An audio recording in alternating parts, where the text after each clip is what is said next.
is now paying dividends, and we need to replicate that in this state. Thank you, Deputy. Time is nearly up. I have 10 minutes, is it? No, you had to eat. No, 8, okay. I'll finish on this, so, Ceann Comhairle. I think we have to look at what we're doing in this state. For instance, Minister, you will know in your own department the importance of small and medium enterprises and challenges they're facing, and I will finish on this. I mean, some of the recent announcements in the cuts in higher and further education colleges are going to have a significant impact on that. And we need to start prioritising. And it's not just solely the responsibility of the Minister for Education. There has to be a collective Cabinet decision to prioritise spending on education. Thank you. Deputy O'Quailon, 5 minutes. Ceann Comhairle. This bill implements Budget 2013, a budget that I could only describe as thoroughly reprehensible, that punished individuals and families on low and middle incomes, cut social welfare, cut health and other essential public services, and clearly has deepened the recession. Austerity is not working, and our economy is stagnant, despite all the public relations efforts of the government to convince people otherwise. There are some 440,000 people unemployed in this state, and immigration is back to the level of the 1950s, well over 1,500 people per week leaving our shores to find work overseas. The economic policies of this Fine Gael Labour government are virtually indistinguishable from their Fianna Fáil and Green Party predecessors. It is quite remarkable that the government now presents as a triumph its so-called deal that for years to come will continue to saddle the people of Ireland with a massive burden of toxic bank debt, which is not and never has been ours. The electorate was led to believe before the general election that these two parties were for burning bondholders, that it was Labour's way, not Frankfurt's way. When they got into office, they simply continued the policies of their predecessors and forced the people to pay for the misdeeds of Fianna Fáil. Then public hope was raised again, but last year's Eurogroup declaration that banking debt and sovereign debt would have to be separated. But far from following through on that declaration and standing up for Ireland, the government in its recent deal has turned banking debt into sovereign debt as never before. With the comments of Mario Draghi this week, it appears that there is a major question mark over the deal from the point of view of the European Central Bank. The ECB retains the right to compel the Irish Central Bank to sell the bonds swapped for the promissory notes when it chooses to do so. By forcing the state to dump its bonds early, the ECB would be forcing us into a situation worse than before this month's deal. This is yet another reason for the government to push for implementation of the Eurogroup's decision of last June to separate banking and sovereign debt, and I don't believe it's too late. The government must insist that the Eurogroup's commitment of last June is followed through.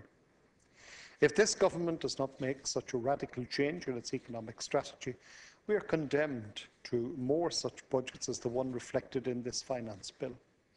Approximately $3.5 billion has been taken out of the economy by Budget 2013, mainly from frontline public service cuts and taxes on those who can least afford them. There is a range of tax measures aimed at business in this bill. We judge each of them on their merits or otherwise, but I want to reiterate the point made by our finance spokesperson, Deputy Pearse Doherty, when he contrasted the access given to and the attention paid to business interests, especially multinationals, with the access given and attention paid to some of the most vulnerable in society who were punished in the budget. Minister Noonan was barefaced about it when he refused to countenance his Labour partner's proposal to increase the universal social charge for the highest earners. He said he was told by multinational CEOs that they did not like it, so he did not proceed. At least we know who really calls the shots. Little wonder then that there is no question of this minister in this bill introducing a third rate of tax for those earning over €100,000, as we and others have advocated, even though this would bring in an additional €1 million per day, requiring the wealthiest to pay their fair share and alleviating the burden that is already on the shoulders of the weakest. Instead of a higher top rate of tax and a wealth tax, the government is imposing the so-called local property tax, which is really a family home tax. No, may the one. I have already stated that if the government believes its so-called deal with the ECB is of such great benefit, then let them scrap this family home tax. It should be scrapped anyway. It is grossly inequitable, and it will place a further heavy burden on those least able to afford it. The excise duty relief for hauliers and transport providers is, of course, welcome, and I'm happy to record so. Relief for hauliers is something that we in Sinn Féin have advocated, including in our jobs plan published last year, towards the end of last year. In the constituency I represent, there is a large number of hauliers, most of them independent small businesses, and they have been badly hit by the recession. Extension and improvement of start-up tax relief is also welcome, for small businesses in particular. So in conclusion, the increase, I'll refer to the increase in VRT. I believe that that is bad for individual motorists. Another tax hike on top of so many others. I believe it is also bad for business, especially small rural businesses that rely heavily on road transport, and it is bad for the motor industry itself. Combined with continuing rises in fuel prices, this is clearly a very bad move, and I urge the Minister to reconsider. Those are the comments that I would offer in relation to the Finance Bill, despite accepting the validity and the welcome that I've recorded regarding some of the measures contained therein. Tragically, for the greater number of our people, the Finance Bill spells further penury and ongoing distress. I now call Deputy Martin Hayden, Deputy Sherry with Deputies Brian Welsh and John Paul Field. That's correct. Thanks lots, Ciarán Comhairle. 6 minutes. And I'm delighted to have an opportunity to speak here today on the Finance Bill for 2013. And I suppose just touching on the sentiment of Deputy Quill on the previous speaker, when he gives his perspective on this bill, I think the one aspect that he's missing more than anything is the extremely difficult circumstance this country is in. This government would like to be able to do an awful lot more, but we are in an extremely restricted position. And in full understanding of that position that we're in, I think this finance bill and this budget, the last budget in general, addressed a huge amount of small issues that cumulatively will make an impact, both for business and in many different aspects, a few of which I'm going to outline now. And you know, there's a number of growth measures in here, and Deputy Quillen, they're going to take time. They take time to feed through, but the fact is that each small step, considering the difficult circumstances that we're in, each small step will feed into, along with many of the different government policies we have, Minister Burton's Pathways to Work, Minister Bruton's Action Plan for Jobs, along with many other measures. But I'm delighted that the Minister for State for Small Enterprises is here with us today to hear this, because I believe he's had a great input into this budget, and the 10-point plan for small business will lead to growth measures in that regard. There's the 10-point plan and also the 2 new measures in the Finance Bill also, and they're designed to improve the cash position and to help create jobs, and not only create jobs but to stop us losing jobs. Between 2008 and 2011, we lost over 250,000 jobs in the private sector. So first and foremost, before you even start talking about creating them, we have to stop that loss, and I think we've done a good job on that. Unemployment figures have stabilised, and we don't need to reinvent the wheel. We have small, medium-sized businesses. What we're looking to do is to have it, if every small business could create 1 new job, it would have a massive impact across the country, much bigger even than many of the very recent and very welcome jobs announcements in recent times of multinationals with foreign direct investment into Ireland, even over and beyond that. And each measure included in the Finance Bill is designed to help the critical sector to trade, to grow into new products and markets, and to sustain existing and create new jobs, as I said. Cumulatively, these measures will kick in. If you take, for example, the increase in the VAT cash receipts basis from 1 million to 1.25 million, that is a definite step in the right direction.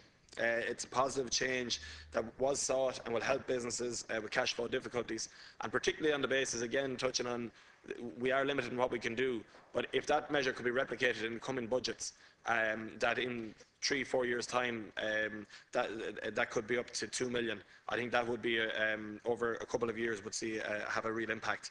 The extension of 3-year relief from corporation tax for start-up companies who have unused credits, that can now be carried forward into future years for use against future corporation tax liabilities. That in itself is extremely positive.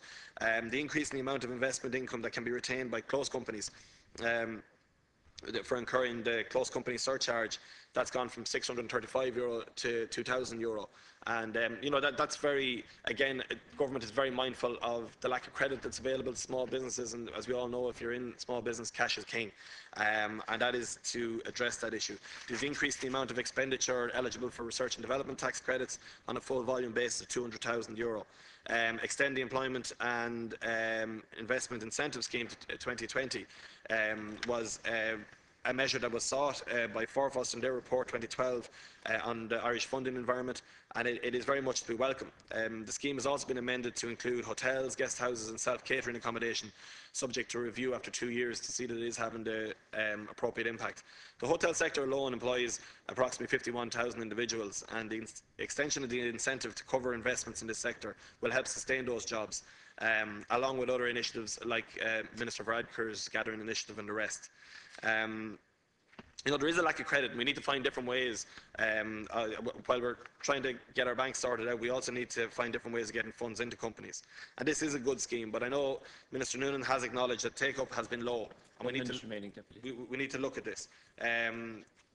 We need to provide certainty for both investors and companies, and I would like to ask the Minister to look at ways to improve the scheme. There are obviously fewer taxpayers with investment capacity for a scheme such as this. We need to ensure that the scheme can capture those that are there. I understand the accountancy bodies have indicated that the scheme is not as attractive as it's included in the higher earners restriction, and this is something that should be reviewed. We should also review whether the 3-year investment period is too short to allow companies to put the investment to work and generate a return.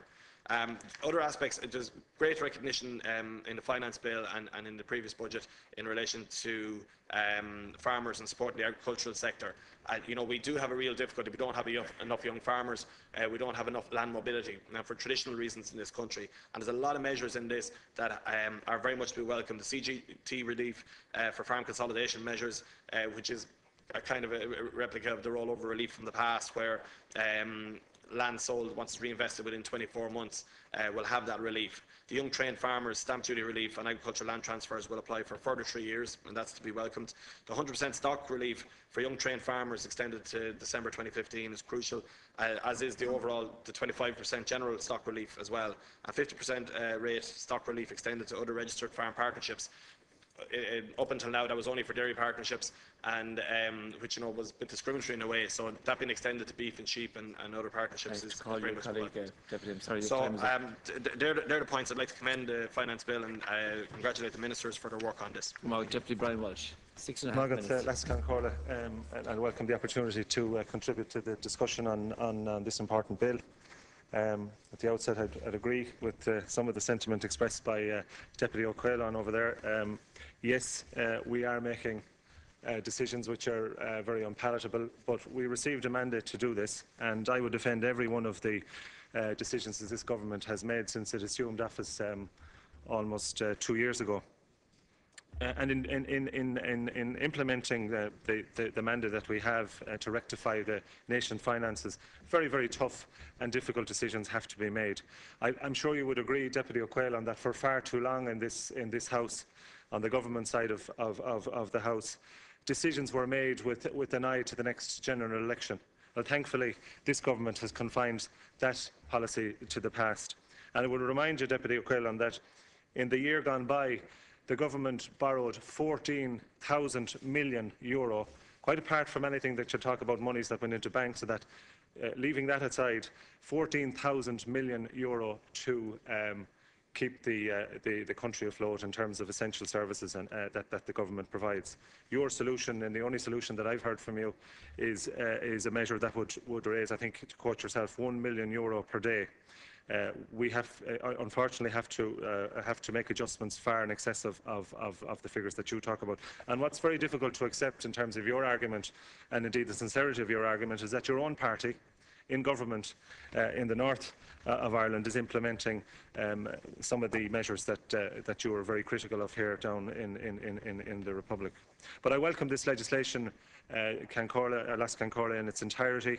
As I say, it's another step towards the rectification of the state's finances and our continued economic recovery.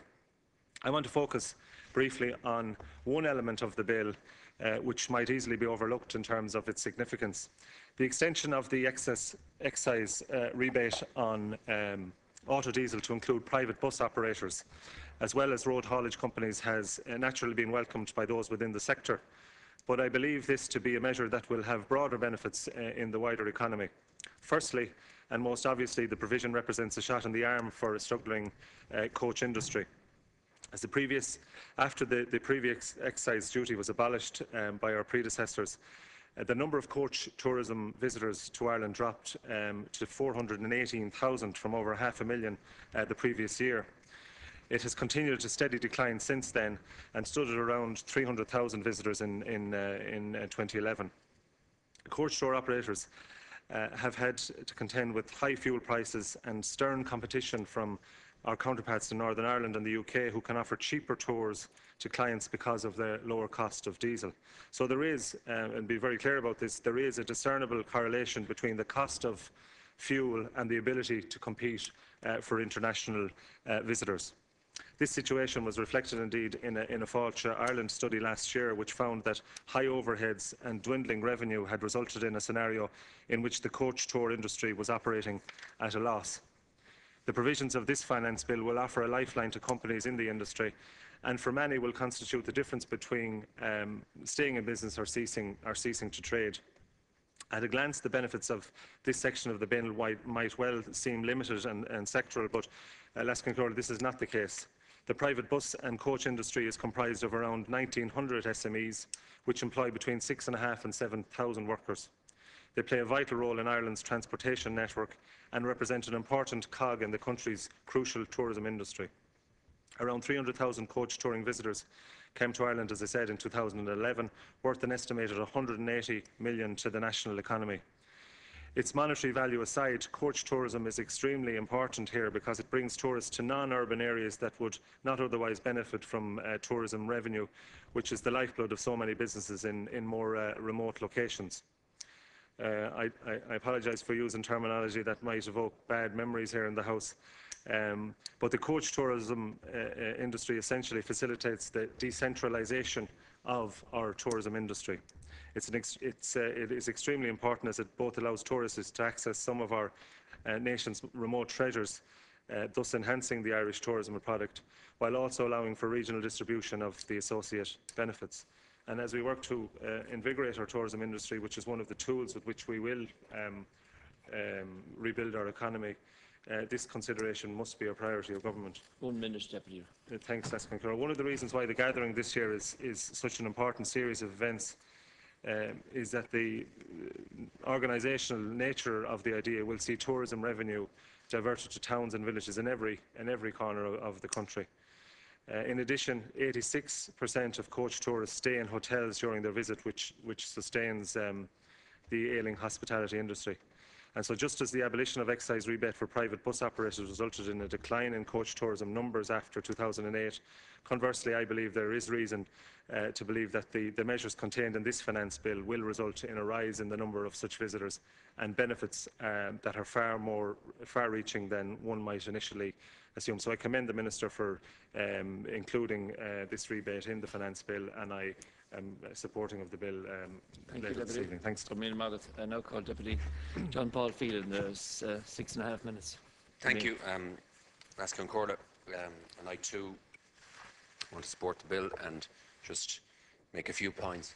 Glad to have the opportunity to do so, and agree with the previous speakers, in particular the point that Deputy Walsh made in relation to fuel rebate, which was announced in budget day for hauliers, and we now see as part of the the finance bill is going to be extended to bus tour operators as well. And I think that it's certainly a very positive move for those two particular sectors, particularly for hauliers who have been under severe pressure in the last few years owing to the increasing cost of fuel. And we even see it, I suppose, in the last couple of weeks. The fuel prices have started to creep up again after a few months where they were decreasing. And there doesn't seem to be any satisfactory explanation as to why they're increasing. The exchange rate issue, which was cited for so long as the reason why fuel prices in Ireland had edged up over the course of the last couple of years, hasn't been an issue in the last few weeks in particular. The government haven't increased duty on fuel in the budget, but what they did include in the budget was an announcement for hauliers, and now in the finance bill for bus tour operators, that they would be eligible for a rebate, and I welcome that. I welcome the Minister's decision to include them. I also join with Deputy Hayden in welcoming the measures in the budget. I won't go into each part like he did in his contribution for the small and medium enterprise sector, and the initiatives, I suppose, they're aimed at promoting growth in that sector, which is going to be essential in terms of economic recovery for the country. Also, the measures announced in the budget in relation to agriculture, tax changes for farm consolidation and farm partnerships, which have been sought for many years and which make eminent sense.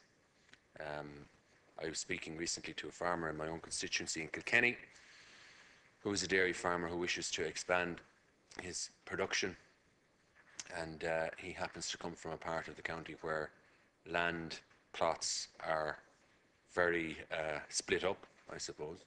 He doesn't have a large farm, about 80 acres, but it's in 14 different parts, which makes it very, very difficult for him to expand.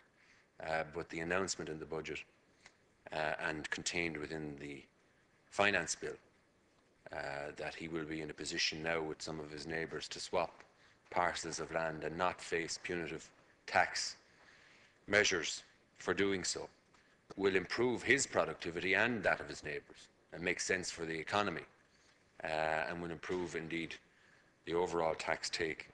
And I welcome the fact that the Minister was in a position in the budget and in the finance bill to take those suggestions on board. I also want to ask the Minister perhaps to take another suggestion on board. He flagged well in advance that the end of last year would see the end of mortgage interest relief for first-time buyers. And I have been presented with a number of scenarios in my own constituency, again, of people who building their own home, who maybe have drawn down the first part of their mortgage or part of their mortgage, but their house isn't complete yet. And they are concerned that they will find themselves ineligible despite the fact that they started drawing down their mortgage before the time period had elapsed. And I hope that the Minister at committee stage will be in a position to introduce the necessary amendments to see those small number of people dispersed across the country who are trying to build their own house, that they will not see themselves put in a disadvantaged position, often for reasons outside of their own control, with regard to maybe the planning process or difficulties in getting construction underway, but who had started before the turn of the year. And I hope that the Minister will be in a position to do that. I was listening to most of the debate here last night. I must confess I didn't hear some of the contributions this morning, and it was interesting to hear historical discussion of budgets and elections from the 1970s. 1977 was particularly mentioned by people on both sides of the House. And I must confess I wasn't born in 1977, so I can only refer to the comments and the coverage in the media and elsewhere of what happened then. But I was very much born and alive and well and a member of the other House for the last 10 years. And I had the privilege of being the finance spokesperson for Fine Gael for most of that time when Mr. McCreevy and later when Mr. Cowan were the Ministers for Finance. And I saw the decisions that were made by them to particularly ramp up the property sector, to place so much emphasis on revenues from taxation from property, which could not be sustained into the future, and which was pointed out to them, despite what some commentators might say, on numerous occasions, even sometimes by people who were in the governments with them, but certainly by people who were on the opposition benches. And they refused to take any heed of the difficulties that might arise into the future. And I really want to place on record, we had a historic week in this House this week when the Taoiseach made a much appropriate apology to the victims of the Magdalen laundries. Previous week we saw one of the most scandalous politicised motions by the Fianna Fáil party trying to make political football out of that particular issue. They've never come into this House with a motion to apologise for wrecking the economy of this country and for ensuring that thousands of young people are out of work, thousands of them have had to leave the country and are now living far away from home, hoping at some stage maybe in the future that the economy will recover and that they will be able to come back to Ireland. Perhaps they might use their private members' time to have a discussion, a debate in this House in the near future as to apologise for their efforts in the wrecking of the economy of the country and the futures of so many young people. They've apologised outside. Perhaps it's about time they took the opportunity now, as soon as possible, to apologise for their role in the destruction of our country's economy in the House instead. Thank you. Now, Deputy Michael Healy-Rae. Thank you very much, last town caller. And at the very outset, I'd like to thank the technical group for allowing me some of their time on the finance bill, and to acknowledge, of course, the Minister and to thank him. Now, at the very outset, I too would like to welcome the expansion of the rebate on the fuel, because when the budget was announced first, I was very disappointed. I welcomed the fact that it was put in place for the haulage contractors, but at that time, to have left out the bus and the coach tour operators, that was a mistake. And I very, very much welcome the fact that, yes, the Minister took on board the lobbying of myself, members of his own party, members of all the opposition, and also the constructive submissions that were put forward on behalf of the industry, which highlighted the fact that their income was falling because of in general, there's so much competition out there in that business, and their income was going down, while at all times all of their costs were rising. But having said that, and having welcomed the fact that he reintroduced it, because remember there was a rebate in the past for coach operators, but it was taken away a number of years ago. And so what he actually has done was restored it to a sector that had it in the past. But I have to say that the rebate, while it is welcome, I would have liked to have seen him going further and allowing a larger rebate than what is actually there, because these people, as it has already been stated, were losing out on business to operators coming down from the north, and who were taking much of this business because of the cheaper fuel that they had. Now, having said that when we're talking about bus and coach operators, I'm not just talking about the big operators. We also have families who might have one or two small buses doing school runs, and who will really, really find it very hard to make a living, and who are still finding it very, very hard to make a living. And because the rates, like I have stated, are gone so small. A number of years ago, the rates were a lot higher, and at that time, the standard costs that they had were a lot smaller. Insurance, the increase and the tax on the vehicles, and of course the fuel and the high labour costs are crippling that industry. The one thing that I suggested here before in the Dáil was, why could the government not have had more vision in introducing an imaginative way of changing the tax take on fuel? Because if fuel, as you all know, fuel is on average 150, 160 a litre.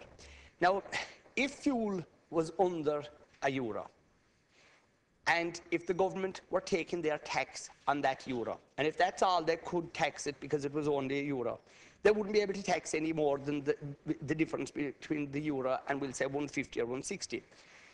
And if the government were to be imaginative about it, and say the surplus between €1 and whatever the price is on that time, if that was to have no tax take on it, it would encourage people to travel more. There would be more fuel used. It would decrease the cost of work. Because fuel, everything revolves around fuel. People going to work, the deliveries to our shops, the whole movement of the country, agricultural contractors, farmers, everybody uses fuel.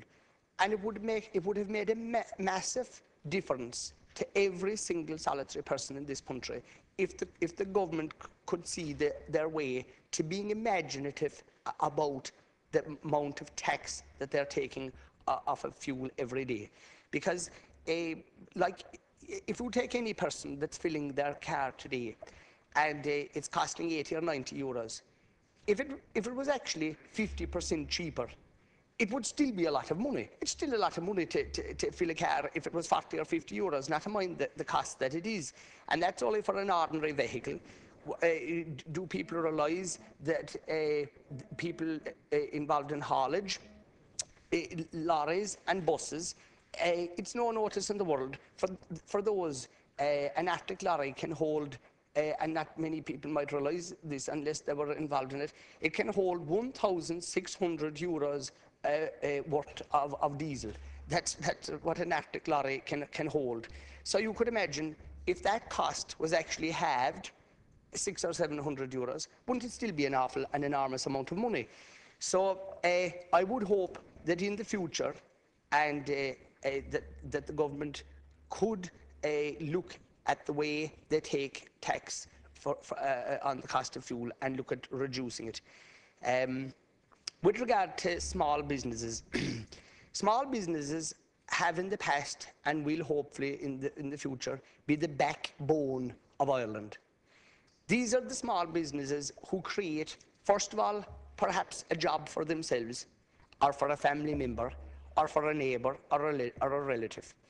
And if their business can grow, hopefully they can create maybe another couple of jobs. Now, I am disappointed that more was not done in the finance bill, and first of all in the budget, and then in the finance bill for small businesses. And I do acknowledge that there are certain reliefs. There was incentives for businesses such as research and development, tax credits, and I appreciate that. But to me, it is not enough. I have, for over 20 years, ran a small shop myself in a rural location. And I know firsthand how difficult it is to keep a small business going. Because every day you have every type of regulation down on top of you. You have every type of problem and difficulty coming into you at all times. And it's certainly the government lacked vision when they brought out this finance bill. And at all times, if you look at the regulations that are there on top of small businesses, and I want to give you an example, Minister, and you might be interested in this. If you take the HSE, they're in on top of small businesses every day, people who have maybe a deli counter. And I'll give you an example of how bureaucracy has gone mad. HSE inspectors go into a shop and telling a person where they had a counter and stools, telling them that they had to remove the stools, that they couldn't allow people to sit inside in the shop and eat a sandwich that they would be after purchasing. unless that person went to the expense of putting in a boy's toilet, a girl's toilet, and a disabled person's toilet. Now, if you're a small, struggling business, you can't afford to do that. And to think that they ordered people to take the stools that customers would sit on, to take them out and remove them, and in other words, to discourage them from consuming some of the items that they purchase inside in the shop, that's ridiculous. And these are the regulations that small businesses are trying to live with every day. And again, small businesses are the backbone of Ireland. And I appreciate the endeavours of the government in trying to attract foreign investment. But I've stated this before, ministers, that I have this idea that ministers shouldn't be outside at airports gazing into the skies, hoping that some foreign investor is going to land and create thousands of jobs, because that is not going to happen in that way. What the government should be solely focusing on is trying to encourage, number one, the growth of more small businesses, but not to ignore the most important thing of all, and that is the businesses that are already in existence, and trying to maintain them, to sustain them, and to encourage them. Because any small business that closes, wherever it is, it has a knock-on effect. The most hurtful thing that you can have on any street or in any village is a closed door. And I'm glad that Minister, my own constituency colleague, Minister Deanan, is here, because he would know where I come from. It's hitting us very, very hard. I've already stated this publicly. The village where I'm from had 26 shops at one time and 6 pubs. And today it is down to 2 shops and 2 pubs. And this is an awful blow to rural Ireland, and it is happening continuously. And I'm not just hitting at this government, I'm saying present and past governments have left small business people down, and I really believe that. I believe that there is no broad vision for society. There is no jump start for jobs. And again, while foreign investment, of course, is vital, and we appreciate the multinational companies that are here and that are creating jobs, and we're very fortunate in County Kerry to have Lieber Cranes in Killarney, who came 50 or 60 years ago and have given thousands and thousands of very valuable jobs back over the years, and a great spin-off from it. But coming back to the issue of small businesses closing, when a door closes, it very, very seldom will ever again open. And we already were told of a startling statistic early in this year that it's envisaged that up to 800 pubs are going to close this year. Every one of those pubs that will close and that have closed were creating, as I've stated, perhaps a job for the person who owned it, and part-time or even full-time work for other people. And I don't see anything being done to help this sector and to try and keep those businesses afloat and to keep them open. When you're speaking about businesses, the government did make promises before the election with regard to the upward-only rents. Now, everybody knows what they did then. They shouldn't have made those promises if they weren't going to keep them, because they abandoned the promises, and rents have continued to increase. And it was a broken promise, and it was a broken promise that an awful lot of people feel very, very sore about, because nobody was asking them to make the commitment before the election, but they did make it, and they very quickly forgot about their commitment, and they very, very quickly forgot about their promise. And I believe that that broken promise has led to, well, he should have known that before the budget and before the election. And there's no rent for that. Well, this side, No please. rent for that, Kerry. Well, Rents are coming down in Kerry now. Please tell the facts. Deputy, I'm sorry, no, this is Mr. 7 minutes, please. You get to tell me rents are going up. No, I'm very sorry, I don't Mr. believe it at all. We just you'll have continue no with the chance. debate now. But I don't think I ever interrupted you inside this chamber. For the work. And Tell I the- talked to you, He'll and raise I talked to seven you, minutes, Mr. because I didn't The facts, 10 out of 10. There's no rents going up in Kerry. There's no rents I going won't, up in Kerry. sorry, I won't engage because 7 minutes remaining. I'm not supposed to get cross, so I'll try not to get cross, and I won't rise to the minister. But with regard to the property tax, because I'm hurting the minister maybe too much by talking about his broken promises, so I'll go on and I'll talk about the property tax. I believe that the property tax is unfair, and I find it amazing to hear Dublin TDs talking now about that they believe that the property tax is unfair, because the very people who are complaining about it are the people who voted for it. It was their property tax. They didn't say anything inside in this house about changing it at that time, but when it started to hit home with their constituents, all of a sudden they started jumping up and down and complaining about it. Now, I believed from the very beginning that it was unfair, and it is not balanced, and it is not just. But it is amazing to hear these people now saying that the tax is wrong because they say it's going to unfairly hit upon people with higher value of homes. They should have thought of that when they voted for it inside here, and when they saw nothing wrong with it at that time. I personally believe that family farms, where there is a house inside in the middle of those farms, that those houses should be valued at a very, very low end of the scale, because those houses are effectively worthless, because nobody would want to live in a house in the middle of a working farm where they'd be listening to cows bellowing at night, and they wouldn't own the cows. It's fine to be listening to them if you own them, but it's not nice to be listening to other people's cows roaring in the middle of the night. So those houses would be entitled to have their houses valued at the very, very lower end of the scale. And that the property tax is going to put a very, very extreme burden on top of people who can least afford it. Because, and I do have sympathy for people who took out mortgages at the high end of the bubble, and they're now going to be faced with enormous decisions to take, such as, will they pay their mortgage this month, or will they pay the property tax? And when it's gone to revenue, it will have enormous repercussions on them in the future if they are unable to pay the property tax.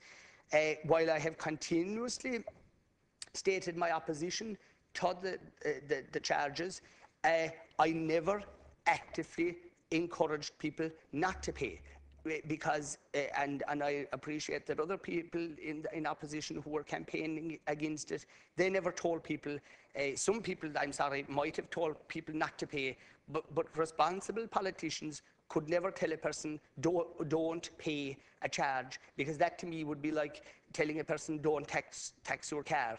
I mean, you can't do that. If it's the law of the land, it's put there by government, and people have to comply with the law of the land, and I would always respect that. I mightn't agree with it, but you have to pay what you have to pay. I note the Living City initiative brought in by the government. This tax relief, it's a fairly narrow relief. It applies to dilapidated Georgian houses. I would question, first of all, why is it confined in that way for the cities? I note that when you're talking about Limerick and Waterford, is it ministers being parochial that this Living City initiative was brought in the first instance? But then again, that's up to the ministers themselves to answer that question. But the whole idea of having a tax relief for living in city centres, I welcome that. But where is the tax incentive for people to live in rural areas? Where is the relief for rural dwellers? And I think that's a very worthwhile question. If we have villages with dilapidated buildings, why could there not have been an imaginative tax relief for those buildings? And you take it, it would have been a boost to the building industry, which you all know is on its knees, and any type of incentive that would have encouraged the rejuvenation of our smaller towns and villages. The buzz that would come from that type of activity would have been enormous. And maybe in the future that the government might take it on board and have a living town and village initiative tax relief, and see how that would get on. And I would urge the government in the future to look at such a proposal. I have to mention the frontline services and the way that they're being attacked at the moment. And I would have hoped that, again, that there would have been more imagination by the government than some of the roads that are going down at present. I have to mention what it has done, the closure of the Garda stations. I proved inside here in this house that it is going to cost more to keep a rural Garda station closed than it would have cost to keep it open. Just 1 minute remaining. It is an amazing sight to pass Garda stations now that have been closed and to see the lights on in the stations, because the lights are on. This pole outside the door with the blue light on it indicating the Garda station, they're gone, but the lights are on, the heating is still there, all the facilities are there, and people are being paid to maintain them in an idle state. It was a remarkable decision by a minister that was completely devoid of reality. And I'd have to mention then, in case people think that I'm just talking about rural stations, to close a station in Stepaside that had 34 guards inside it, and to close it down, and to leave thousands of people without their Garda station, and to think it was in the minister's own constituency where he should have known better. It really drove home the point that he was away in cloud cuckoo land when he allowed for that decision to be taken on his watch. Thank you, Deputy. And I believe that that decision, the same as the decision that was taken to close our rail network, our rural train network many years ago, that will always be remembered as a disastrous decision, and this also will be remembered as. And I just want indulge me for 1 second, last count caller. I want to end positively by welcoming the increase in the tax relief for the tuition fees, but I would have to indicate the high cost of education, be it a secondary or third level education, that more should be done to help struggling families who are trying to educate their children at this time. And to just finally say that we will have to, in the future, the government will have to start recruiting new Gardaí, because and to have Templemore closed in the way it is, it's a disaster. And I would hope that the government will look at that in the very, very near future, and that more will be done for our farming community also, to encourage them to keep farms, and to transfer land also is to transfer it on to the future generations is expensive, and that should also be looked at to try and encourage the early transfer of farms, because it's nice to see younger people starting off at an early age, not having to wait till a person is elderly or dies before the farm is transferred. And thank you very much. Thank you. The next slot is chaired by Minister Jimmy Dean and Liam Toomey, 10 minutes each. Deputy Minister. Thank you. I'm pleased to take this opportunity to speak on the Finance Bill, and to, in particular, reference two specific matters which are of considerable importance to my department, the Department of Arts, Heritage and Oireachtas. Firstly, I am very pleased that Section 481, the Film Tax Relief Scheme, has been extended until the end of 2020. The extension of Section 481 was one of the important recommendations included in the Creative Capital report that I published in 2011, and which sets out a strategy for building Ireland's audiovisual creative economy. This extension will give a great deal of certainty to the Irish audiovisual sector over the next 7 years, and allow it to maintain existing jobs in the sector and hopefully create new ones. Supporting and creating employment across all sectors is a priority for this government. The film and audiovisual sector is playing its part and has managed to maintain a significant level of production in difficult economic circumstances. In 2012, a total of 55 projects were approved for funding under Section 481 scheme, with an Irish spend of €143 million. This compares to an Irish spend of €119 million in 2011, indicating a significant increase of some €24 million last year. The major projects approved in 2012 in terms of Irish spend were the Vikings with a spend of €25 million, Ripper Street with a spend of €10.7 million, Quirk with a spend of €7.3 million, and Fives War with a spend of €5.9 million. The Section 481 funding across the 55 supported projects helped to maintain and create over 17,000 jobs involving crew, cast and extras during 2020. This is a really tangible and important contribution to our domestic economy. It is anticipated that a similar number of jobs will be supported this year by film projects funded by Section 481. The change to a tax credit model from the current investor model, which will obviously be a significant change, but I'm confident that this will, with the extended lead-in period to the new arrangements, that the sector will be able to adapt to the new regime. As the deputies know, Section 481 is an important part of the architecture that underpins the Irish audiovisual sector.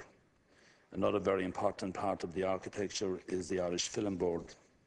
The Irish Film Board have primary responsibility for the support and promotion of filmmaking in Ireland in respect of both the indigenous sector and inward productions. This agency is funded through my department and is independent in its day-to-day operations.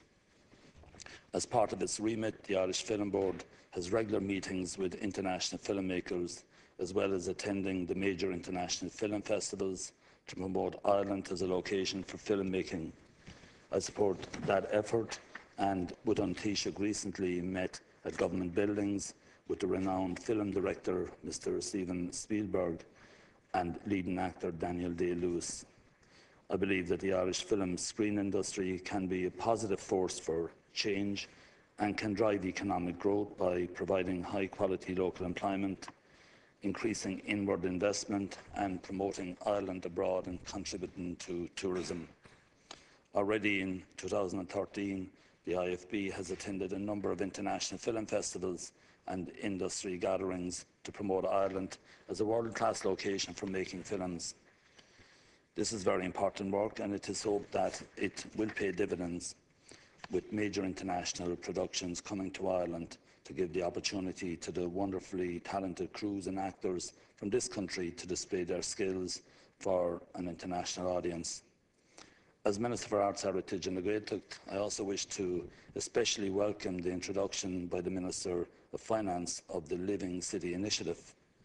The Living City Initiative is a targeted pilot tax incentive which aims to seek to promote the regeneration of urban historic areas on a pilot basis by focusing on encouraging people back to the centre of Irish cities to live in historic buildings and encouraging the regeneration of the retail heartland of central business districts. The initiative will provide tax incentives for works performed to refurbish residential and retail buildings, either to bring them up to habitable standard or to make improvements to buildings which are currently inhabited. The pilot will be delivered initially in 2 locations, Limerick and Watford, given the deprivation index in these urban areas. The incentives will be targeted at owner-occupiers and will be subject to a commencement order which will be dependent on EU state aid approval. I fully support the development of a scheme for urban historic areas. In my view, the proposed pilot has the potential to assist the state, both at central and at local government levels, in its responsibility to protect the nation's architectural heritage and to encourage sustainable development and reuse of our urban historic core areas. This scheme complements recent policy developments by my department, which include the Historic Towns initiative and the publication of a new guidance manual, Shaping the Future, aimed at the reuse of protected structures. Today, we have to be pragmatic on this issue and on all issues. The fact of the matter is that the budget which is available to me to allocate to built heritage has declined significantly. For example, between 2008 and 2011, the budget was reduced by the previous government by something like 75% for the built heritage. So it leaves me in a very difficult position, obviously, to allocate sufficient resources to the built heritage. I simply do not have the level of resources to fund built heritage regeneration and restoration works that would have been available in the past. This means that we have to look at more creative ways in which we can encourage people to live in protected structures, to work in buildings in the core of these cities, and to be able to sensitively adopt them to meet the requirements of the 21st century use, whilst protecting them for future generations. And just to mention that adaptation of buildings, we see good examples around the country, is something that I strongly recommend. It's 2 minutes remaining. This is a challenge, but one in which this new Living Cities initiative will, I hope, play a pragmatic role in resolving. The Living City initiative will assist in preserving existing heritage assets, stimulate heritage-led regeneration, and add to the long-term sustainable development of these locations. This is manifestly a positive development for the Limerick and Waterford cores, and I certainly would like to thank the Minister for Finance for introducing this initiative in his finance bill. Also, in relation to Limerick, I have designated Limerick as a city of culture in 2014. Obviously, the Georgian built heritage is very much part of this celebration, so I would hope that there will be a very positive response from the owners of these properties in Limerick towards this initiative, and hopefully we can celebrate the built heritage in the context of this particular initiative as well, apart from celebrating all that other rich culture that Limerick City has to offer.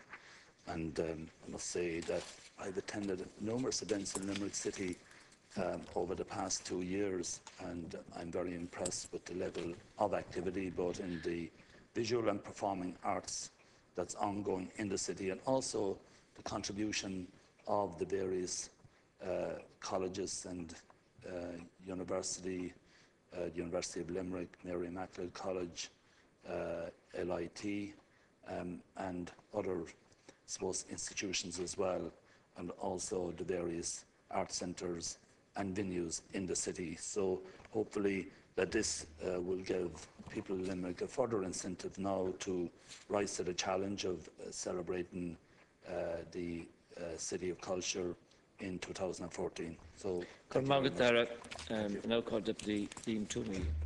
Jen Nomad, 10 minutes. Since the beginning of this crisis, the resilience of the Irish people has been truly remarkable, considering what we've been through in the last couple of years. Having seen the total collapse of our financial services, the total collapse of our construction industry, we've seen massive budget adjustments, and yet in the midst of all that, we have managed to starting to get control of public spending, and we still have growth in our economy. And I think this is truly commendable, and I think it is very much what the people of Ireland has done in this that we should actually compliment them on. That's not to say there are still massive outstanding problems that this government has to deal with, and deal with urgently. The mortgage arrears situation is a particularly urgent issue that must be taken on board at government level and dealt with very comprehensively, because it remains a serious problem. The issue around jobs is also extremely important, but I think slowly but surely we're getting a handle on that. I think I would like to just maybe go through a few small things. there's a sense that people say that it's from little acorns great oak trees grow. And I think we should look at some of the things we've done in government over the last couple of years and how we're trying to make our recovery come about. In reading reports and commentary that you often hear on the media, you would think that this country is still in an awful severe crisis that there is absolutely no hope that we're coming out of. So it might be interesting to learn that we've actually created 12,000 new jobs in the private sector in this country in the past year. Now that does compare to the fact that we lost 250,000 jobs in the 3 years prior to when the government took over.